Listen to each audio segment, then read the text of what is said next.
is that when you knew that this is going to be your career, did you ever consider to go to like the non-Persian market, or like is that ever something that you even tried to go after, or from the very beginning you're like, you know what, I'm going to climb this Persian mountain, I'm going to go to the top, and I'm going to do my best, and I hope that one day I can perform in front of thousands and thousands. Was that the mindset? Yes, So yes. so so so your end goal is in the hopes that Iran's situation No, I improves. couldn't. I had to, I know that for me, in order for me to be successful, I have to stay true to myself and my roots.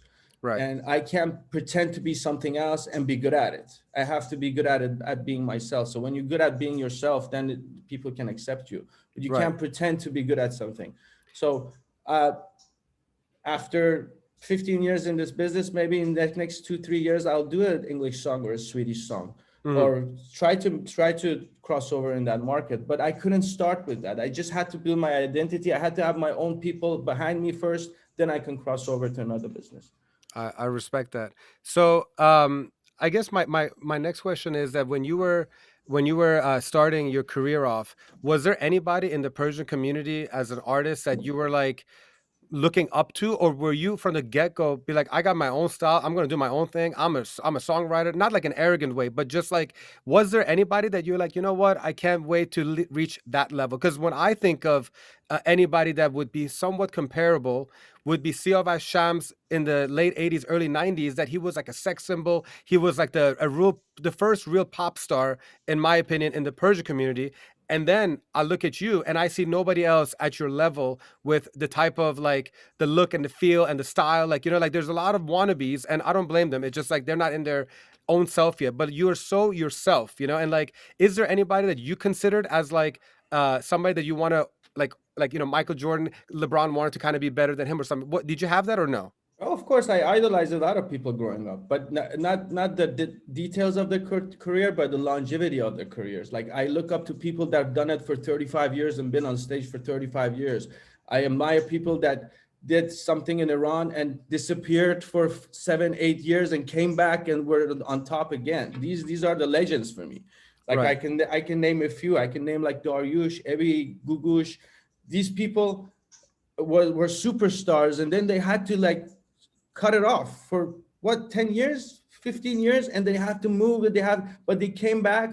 They held their identity. They didn't lose faces in front of the people. People still love them. These are a lot of things that social media is messing up for artists right now, Mm, because people, you overexpose yourself. When you overexpose yourself, there's a limited screen time you have for people. If right. you use your screen time for people, people get used to your face every day on social media.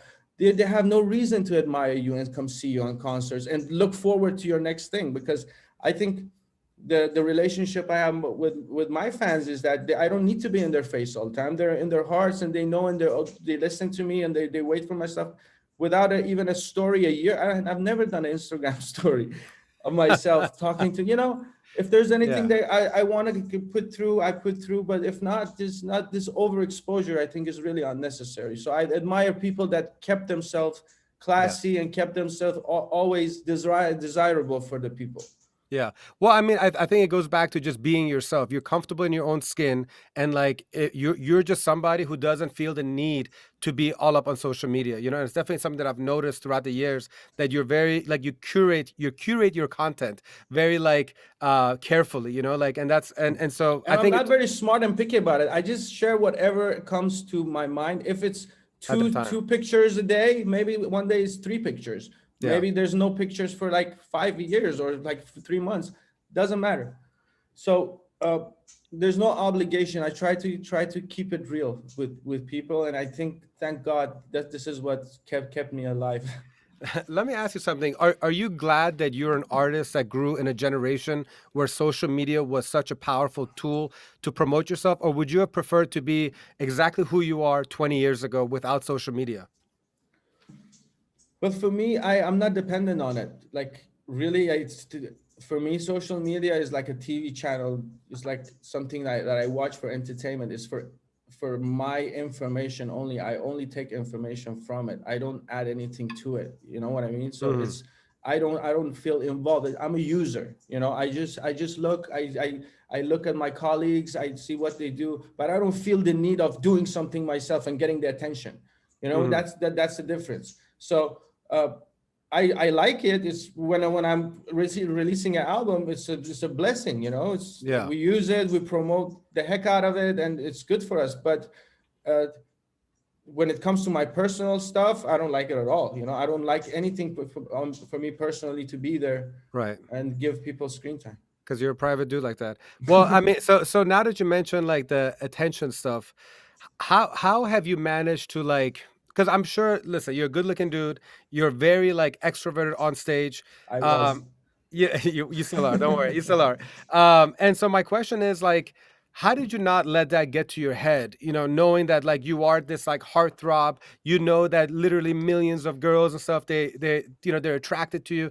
How do you like balance like not letting it get to your head? Or has it ever gotten to your head? Do you ever think that you were egotistical? Do you ever think that you kind of like just thought that you were like the shit just because of that? Like how did you, because I feel like that's what celebrity status does to people. Like I don't even hate anybody for having their ego boosted. But the question is, how were you able to kind of balance it and not let it get to the point where it affects your career negatively, if at all? You just don't put yourself out there, Hmm, because fake comments and these things that just blowing your horn will be out there. You just don't put yourself out there, you know, just not to let it get in your head. right. You know, Uh, that's the only thing, because you know that there's different agendas behind it. The people that I care about will tell me they love me either way, without me being in social media or not. That's the one that cares. Those are the one I care about. Those are the ones that matter. right. But more than that, I don't see any reason. I don't see any reason to. So you have a small support Because you group. have to remember, you have to remember, before me being famous or me even being a singer, I had a lot of friends. I was pretty popular. I was, you know what I mean. I never had that.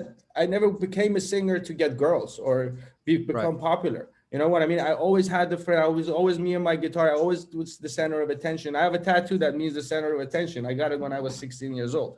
So that's my personality. So if anything, I'm running away from it just to have my private life. Yeah. Awesome, people. I appreciate you watching this segment. To watch the full video, which you should, please click up here.